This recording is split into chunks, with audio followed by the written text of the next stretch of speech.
So this morning out at Regina Correctional Center, a male 48-year-old inmate was found unresponsive in his cell. Emergency response was called. EMT showed up as well as the police service. Unfortunately, aside from all efforts that were exerted, that inmate passed and was pronounced dead at 9 o'clock this morning. When an inmate dies in one of our correctional centers, three things occur. Of course, the police will begin their investigation. Second to that, our internal investigation will take place as well.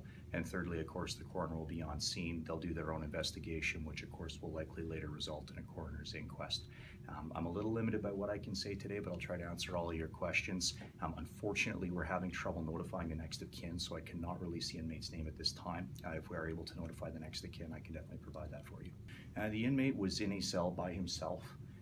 But of course the police will look at all angles of that, as will our internal investigation. I can't release what the cause of death was because at this time we still don't know. That's still under investigation. While you can't give us his name, can you tell us what he was in for? He was in for weapons and drug charges. He was on remand, so he has not had his day in court yet, and has been in our care for, well, a couple of months anyway. Yesterday afternoon there was an incident at the courthouse here in Regina.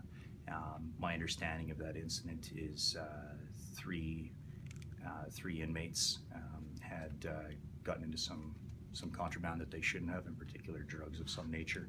The emergency response was called. Those inmates were taken to Regina General Hospital, and all three inmates were released back to us at 11 o'clock last night or thereabouts out to the Regina Correctional Center. There's no indication to suggest that this is related to what happened this morning at Regina Correctional Center.